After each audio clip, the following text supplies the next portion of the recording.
Good morning, students. Today's topic for discussion is hypothesis testing using Z-test. Generally, we know that Z-tests are used when we have large sample sizes, that is n is greater than 30, and t-tests are used or most helpful when the sample size is smaller, that is n is less than 30. So both the methods, they assume the normal distribution of the data, but the Z-tests are most useful when the standard deviation is known. So let's see the Z-test. Like, it is a statistical procedure which is used to test an alternative hypothesis against a null hypothesis. So in Z-test, we can say it is a statistical hypothesis used to determine whether two sample means are different when variances are known and the sample is large, that is n is greater than 30. So a Z-test is a statistical test, we can say, which is used to determine whether two population means are different when the variances are known and the sample size is large. So in other words, we can say hypothesis testing using a Z-test is a statistical method used to make inferences about the population parameters when the sample size is large and the population standard deviation is known. Let me just ask you four cases. Case 1, when the population is normal and the standard deviation is known. Which test you will apply, t-test or z-test? Obviously, your answer should be z-test. Case 2, when the population is normal but the standard deviation is unknown. Which test you will apply, z-test or t-test? Obviously, the answer should be t-test. Case 3, where the population is not normal but the sample size is large enough and standard deviation is known. Which test you will apply? Obviously, Z-test. And when the population is not normal but the sample size is large enough, that is n is greater than 30, and standard deviation is unknown, which test you will apply? In this case, you can apply any Z-test, even the t-test can also be applied. So we have seen that the assumption is that the null hypothesis is true. Then our observed mean, that is the x bar, is drawn from the normal distribution with mean of the hypothesis and the standard deviation equal to the standard error of the mean. So when the n is the sample size and sigma x is the population standard deviation. So to conduct the test, we convert our observed mean, that is x bar, to a z-score, that is standard deviation unit. Now we can look up the probability of our observed mean under the null hypothesis in the table. Now let's discuss the process of how to carry out the z-test. So as we have already seen in the previous slide, that the z-test is appropriate when the sampling distribution of the sample mean is closely approximates a normal distribution. So this test is commonly used when comparing a sample mean to a known population mean or when comparing two sample means. So let's discuss the step-by-step guide to perform the hypothesis testing using a Z-test. Step 1. First of all, you have to formulate the hypothesis. So we have to state the null hypothesis with H0 and the alternate hypothesis with H1 or HA. And based on our research question, then we have to typically represent whether the null has no effect or no difference, while alternate represents a specific effect or difference. So we have to very clearly specify our null and alternate hypothesis. Now once this is done, comes the second step. That means we have to identify the or select the significance level, that is our alpha value.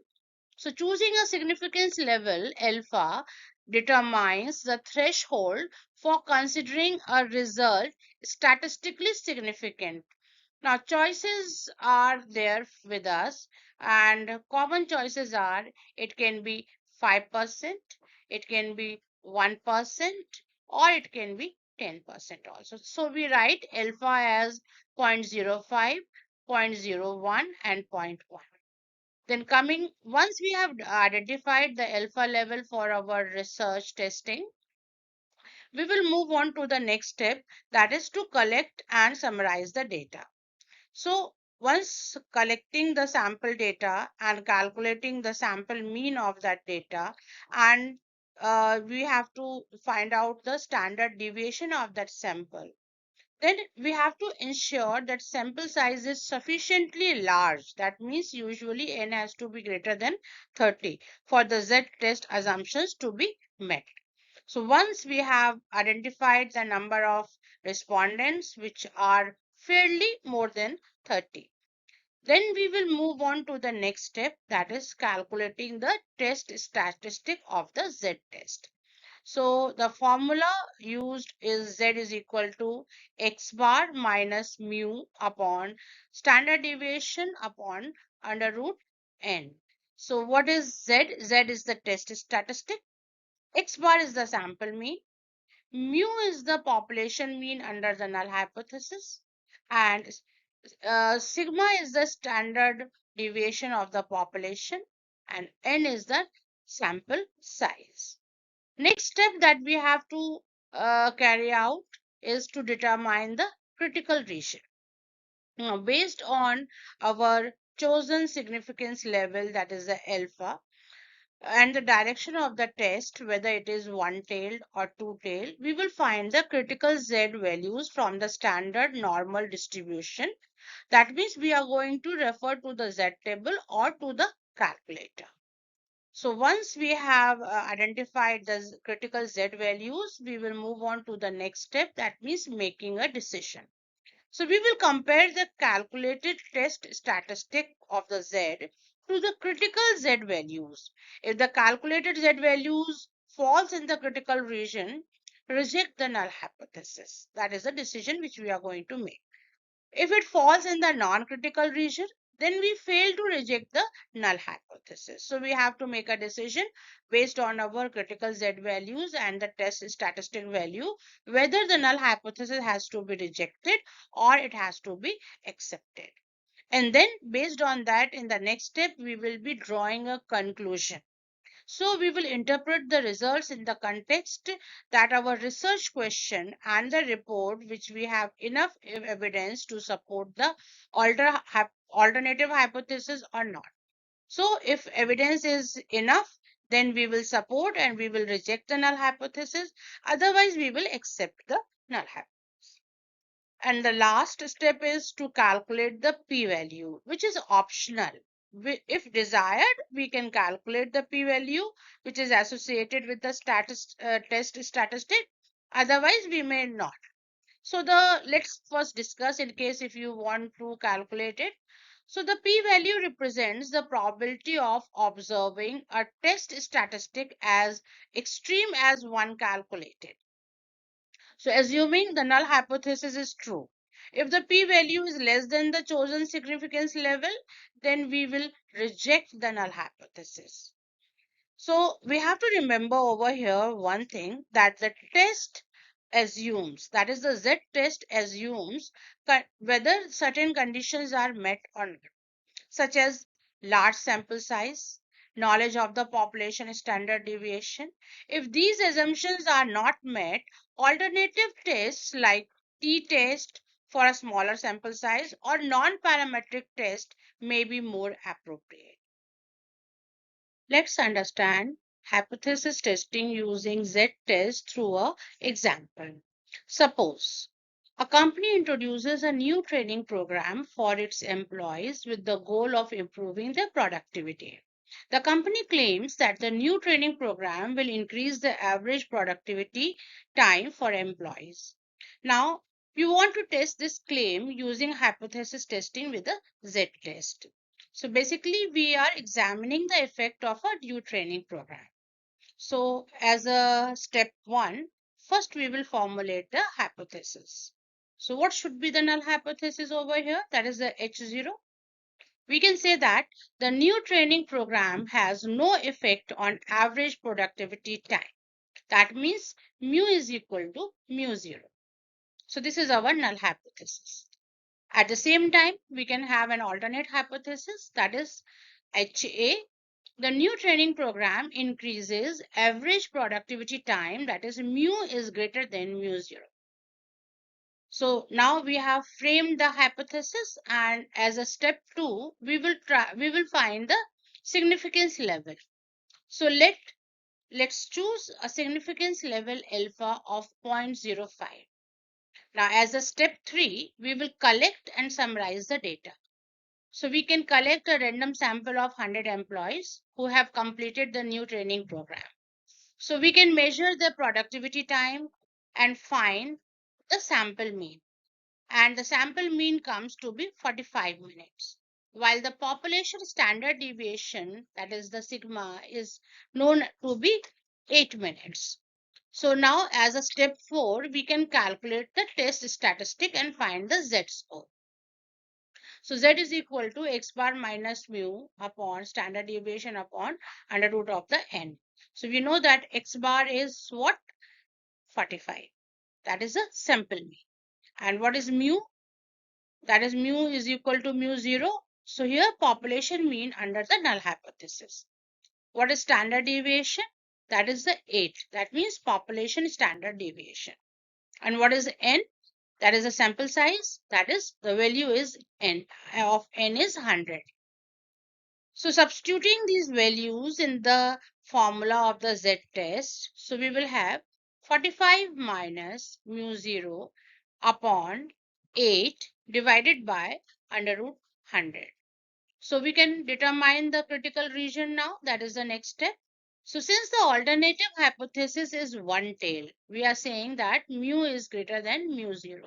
We need to find the critical value, that is the z value, for 0.05 significance level in the right tail of the standard normal distribution. Using a z table or the calculator, we can determine the critical z value, which is approximately 1.645. Now, we will make a decision based on this critical value and the actual z value. So that is step 6, making the decision. Now, comparing the calculated z value to the critical z value, you will find that we will reject the null hypothesis, because that is the actual value which we have found is greater than 1.645, which is the critical value. Now, otherwise, we will fail to reject the null hypothesis. Now, coming to draw a conclusion, which is step 7. So, suppose the calculated z value turns out to be 2.12. Since 2.12 is greater than 1.645, so we reject the null hypothesis. This means there's enough evidence to support the claim that the new training program increases the average productivity time of the employees. And as a last step, we will calculate the p-value, which is optional, but if we do it, we make it more confirmed. So we can desire to calculate the p-value associated with the calculated z value. Now p-value represents the probability, and assuming that the null hypothesis is true, so p-value less than 0.05 would lead to the same conclusion, that is rejecting of the null hypothesis. Now we should keep in mind that this example is only a simplified illustration of hypothesis testing using a z-test. Real world scenarios may involve more complex considerations. We know that z-scores and their conversions. So first you need to understand what is a z-score. A measure of an observation's distance from the mean. That is, the distance is measured in standard deviation units. So if a z-score is 0, it means it's on the mean. If a z-score is positive, it's above the mean. If a z-score is negative, it's below the mean. And if a z-score is 1, it's 1 standard deviation above the mean. And if the z-score is minus 2, it is 2 standard deviations below the mean. Here, For example, let's take one case. Part-time employees' salary in a company are normally distributed with mean $20,000 and standard deviation $1,000. So how many standard deviation is $18,500 away from the mean? So we can simply find out the value using the formula. Z is equal to mean of the population minus mean of the sample upon standard deviation. So here we have 18.5 that is 18,500 minus 20,000 divided by 1,000, so which is equal to minus 1.5. Negative specifies the direction. Okay, and it is till now we have understood that null hypothesis, that is the H0 or HO, is the statement which is being tested. Or we can say that the claim about the mu or the historical value of mu is that mu is equal to k. Now k is the value of the mean given that mu is the population mean.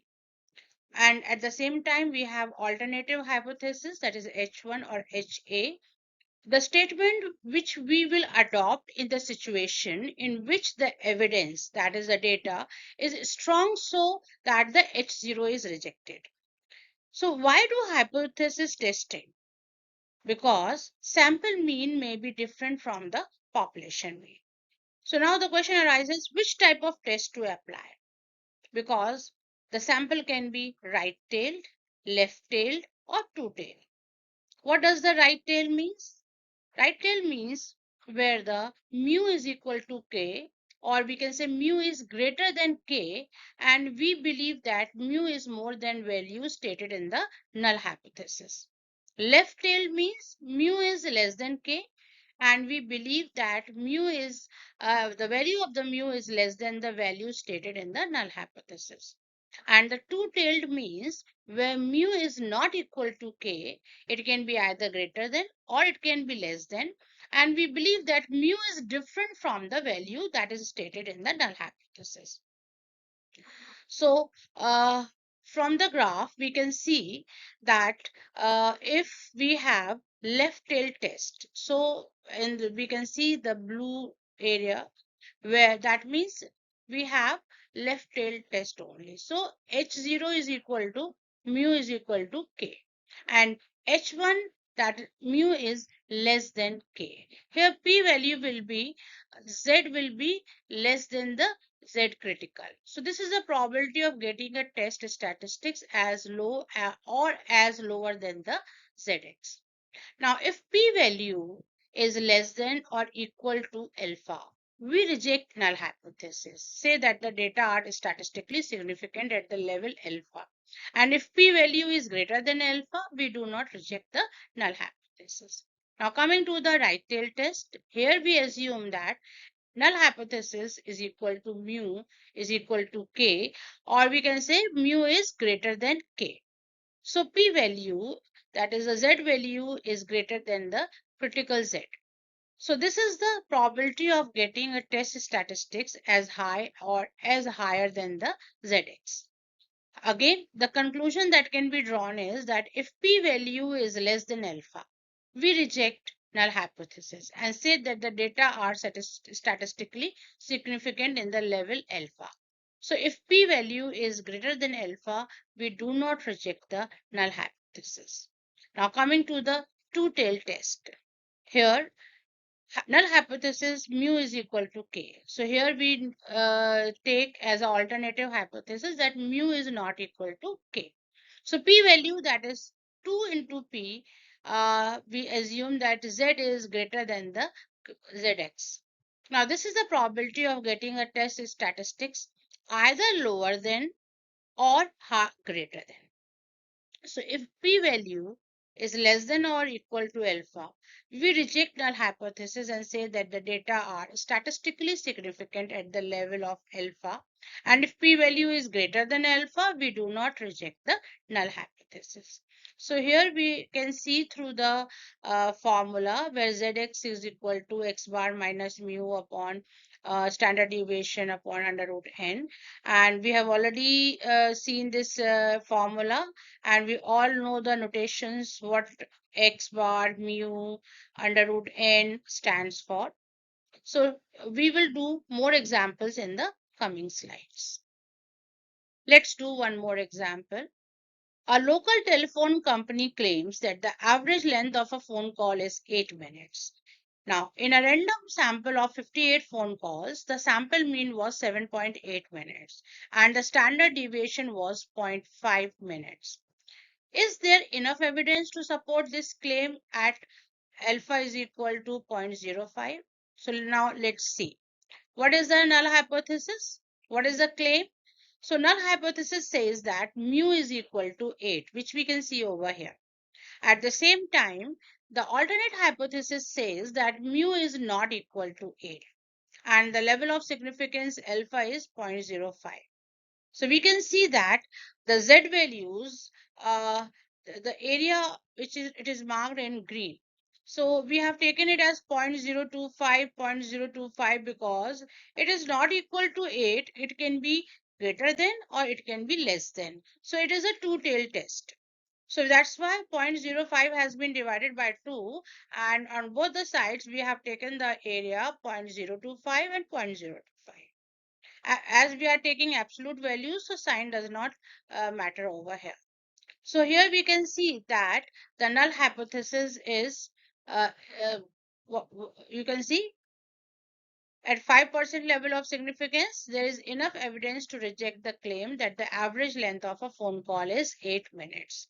Why? Because they are lying outside the region. At the same time, we can see when we calculate it, x bar, that is the mean, is equal to 7.8. Then what is the population mean? That is the 8. And standard deviation as it is given is 0.5. And sample was taken was 58 phone calls. So that is under root 58. So the value on calculating the statistics of Z comes as minus 3.05. And this value, if we see in the diagram, lies outside the critical region. So the test statistic falls in the rejection region. So H0, that is your null hypothesis, is rejected. As a result, we can conclude that there is enough evidence to reject the claim that the average length of a phone call is 8 minutes. Taking one example for the two sample Z test, like one medical college, they decided that if there is any difference between two student sample age means from outside and those who are coming from Tikrit and those from Tikrit center. So they have taken mean of Tikrit center and mean of outside Tikrit center, that is M1 and M2. One is 18, the other is 19. Standard deviation of the first sample is 1.5, of the second is 2. N is same for both the samples. So here you applying the formula x1 minus x2 minus mu1 minus mu2. Okay, so we can see the value comes to be minus 3.125, and this value is lying outside the region. Hence, we can say there is significant difference between the two samples.